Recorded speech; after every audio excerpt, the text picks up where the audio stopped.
Hey guys, and welcome to r/ShortScaryStories. If you're new around here, then it's the series where I use other people's content to read out and make myself feel like I'm a part of this. It's going well, I think. Anyway, our first story is brought to us by Reddit user Foggy Glass Eye, and this one's called Patient Zero, which is quite fitting given the zombie podcast that we recorded, which I'll pop up now. Go check it out if you haven't.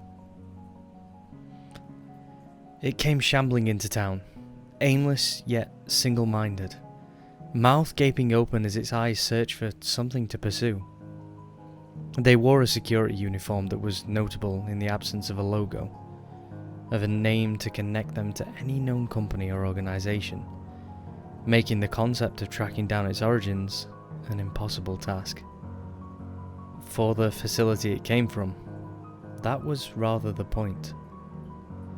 Its eyes found a target, a young man walking down the street on his own. His drunken stumbling, similar enough to its shambling that at first, it didn't realise that he was prey.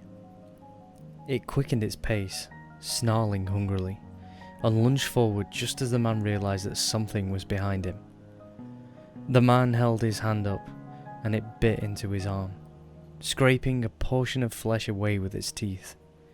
He screamed, slapping at its face, nearly losing a finger as it bit down again. His wedding ring, worn out of the same stubborn refusal of reality that led him to drinking in the first place, had stopped its teeth from tearing into him again. With a terrified shove, the man finally put distance between it and himself. Holding a hand to his wound, he ran around it, giving it a wide berth as he returned to the bar's parking lot. He'd made the decision to walk home instead of driving, but circumstances made him reconsider. As he unlocked the door and hopped inside, the man looked back to see his pursuer already closing the distance. He started his car, swerving into it as he left the lot, knocking it down as he made his escape. A curious patron of the bar took a look out the window, wondering if the man had really been so horrible as to drive home after getting that drunk, and found themselves face to face with his pursuer.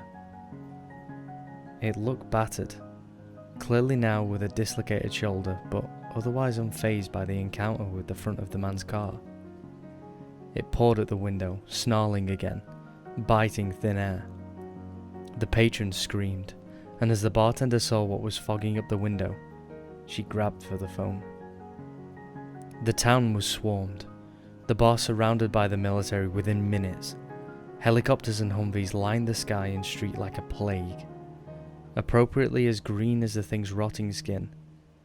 If the bartender didn't know any better, she would have considered that they were already looking for it, which they hastily put down before bagging up. The soldier who questioned everyone in the bar heard about the person who'd driven off. They had his name and address, but by the time they knocked his apartment door down, he'd already left town. In fact, he'd been outside city limits before they'd even arrived. He knew what had attacked him, and the same selfish fear that drove his attacker to running from the responsibility of euthanasia forced him to flee, carrying the virus with him. Brilliant. Really, really good.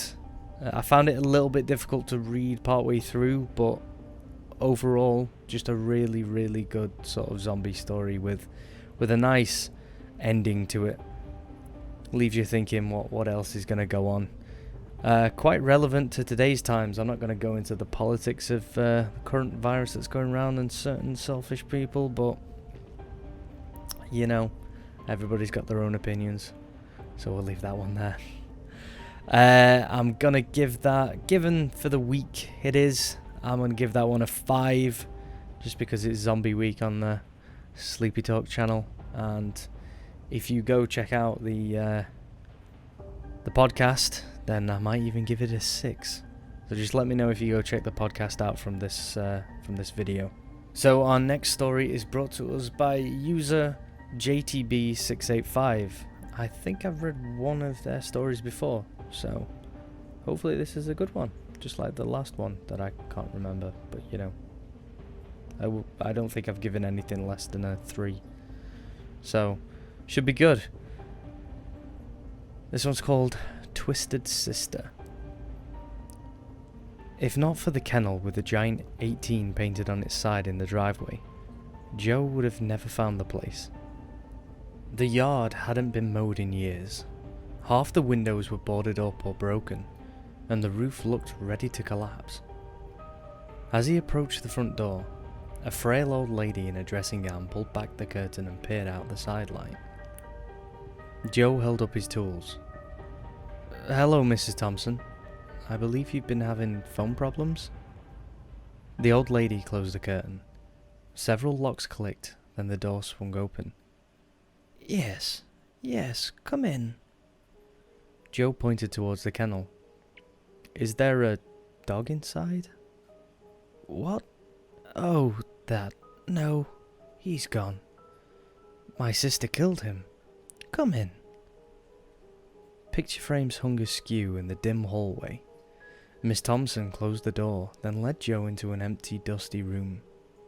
On the near side, something was mounted above the fireplace, but covered by a stained sheet. Beside the phone socket, Joe unpacked his tools and got to work. Miss Thompson watched quietly. After a few minutes, she shrieked, "What?" Joe almost jumped out of his skin. Miss Thompson groaned. "My sister wants to know if you'd like something to eat." No, that... He said he's fine!" After a few seconds, Miss Thompson sighed. "Let me fix you some leftover brisket." She leaned in close. "It's the only way to shut her up." The hairs on the back of Joe's neck stood on end. Shut who up? He hadn't heard anything. When Miss Thompson left, he fixed the socket as fast as possible, then packed up his tools at breakneck speed. Flies hovered around the plate of uncooked meat Miss Thompson carried into the room. She set the plate above the fireplace and picked up a kitchen knife. Joe retched. "Sorry, I can't stay, I've..." "No, I didn't!" Miss Thompson smashed the plate. "I didn't scare him off!" She grabbed the hanging sheet, and with a tug, it fell to the floor, revealing a wide mirror. "Will you please tell my sister I haven't been a bad hostess?" She made a go-on gesture. You've been a very gracious host." Miss Thompson looked at her reflection. "See?" She turned back to Joe. "I'm so sorry about her. It's been a while since we've had a handsome gentleman caller. Let me give you a tip." Miss Thompson disappeared into the other room, but her reflection didn't. It stared at Joe with a horrible grin plastered across its face. Joe froze. Too afraid to move or speak, he watched while the reflection slipped off its gown, revealing visible ribs and a shriveled skin. Miss Thompson's reflection staggered towards Joe's, still clutching the kitchen knife.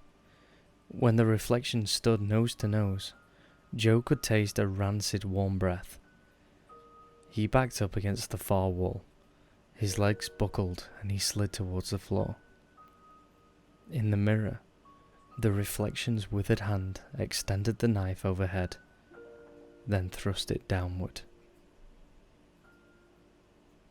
Okay, that was a really great story. It did actually give me the chills. One of the scariest things for me is looking into a mirror and then my reflection doing something completely different. Yeah, really, really spooky. But it's not a zombie, and this is Zombie Week, so I'm only going to give it a 4 out of 5. If it had been a reflection horror week, then it would have been a 5 out of 5, 100%. And you can believe me and trust me at my word, okay? Nah, I'm kidding. This one's getting a 5 because it gave me the chills, and it's just a really good story. I liked it. I thought he was going to bolt and she was going to turn into something, but no, that reflection. Ooh. Very good, very good. So our next story is by user Haley Elizabeth. Hopefully I've pronounced that right. It's an A instead of an E. So Elizabeth. Yeah, I'm going to probably be slated for that one too, but you know, pronunciation is not my strong point. And this one's called The Marionette. See, I know how to pronounce that one, so get off my back, alright?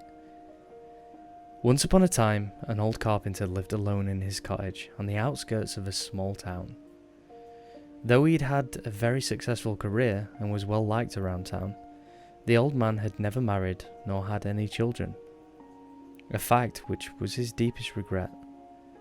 Having grown too old and weak to still be felling trees and building homes, the old man focused on smaller crafts and furniture for the town. What he most enjoyed, though, was making wooden toys for the children. The children requested all manner of things: boats, animals, dolls, and puzzles, but their favourite were the marionettes. The old man made the most beautiful marionettes, crafted expertly and painted with such incredible detail that, if not for the strings, they could almost be real. The children put on the most delightful puppet shows for the old man as thanks for his beautiful work, and while he loved them, they only made him regret more and more that he never had any children of his own. One night, the old man was cleaning his work area when he noticed a log tucked underneath one of his benches. It was a beautiful oak that he recalled having made some tables from, but this piece would not be enough to make another table. The old man considered the log for a moment, and a thought came to him. He rarely made anything for himself anymore, taking more pleasure in seeing the joy in the children's eyes when they received their new playthings. But the old man decided to make an exception. Chiseling away slowly and carefully, he formed a marionette more realistic than any he had made before. He took great care in painting on its features, making it resemble something very similar to how he himself had looked as a young boy. After several hours, the old man stepped back to admire his work, feeling quite satisfied. "I wish you were a real boy," he said wistfully, as he crossed the room to his bed. While the old man dozed peacefully, a spark ignited within the small marionette. The remnants of a once living tree was granted a second life. Slowly, he began to stretch his joints and look around. He found himself surrounded by tools of torture. For just a moment, he felt afraid. But then the old man's snoring caught his attention. He recognized that face, and another emotion swelled within him. The old man jolted awake at the sensation of cold metal pressing into his throat. His eyes widened and he spluttered in disbelief at the sight of the marionette standing over him, holding one of his saws. You're alive?" he sputtered. "I am alive," the puppet replied, "but I am alone. I know your face, old man. You killed my entire family. You turned them into cottages, tables and toys. My family. A massive, ancient, thriving forest, all gone, cut down. Now it's your turn." Good work. Pinocchio with a dark and creepy twist. It's pretty good. Who said that trees don't have feelings, you know? It was a good twist on it. I kind of saw it coming a little bit. But yeah, that was a really, really nicely put story. Starts off with Once Upon a Time. You know, it's definitely a dark Pinocchio style story, but be careful what you wish for is the advice for today, you know, or put terms and agreements in your wishes. Make sure I want him to be real, but not to be a murderous, psychopathic wood demon. Wood demon sounds weird, but tree demon. There we go. That's better, alright. So I'm going to give that one a 4 out of 5. That one's a 4 for me. Definitely a 4. So 2 5s and a 4. It's a good episode. Good episode. Hopefully you enjoyed it as much as I did. Just as a quick sort of outro disclaimer sort of thing, I've started putting the stories that I am reading on the podcasts onto r/ShortScaryStories. So I'll leave a link in the description. I've put 2 up so far. They are written by me, so hopefully I get better at this over time. I am really enjoying the short scary story side of things though. I really did love the creepypasta.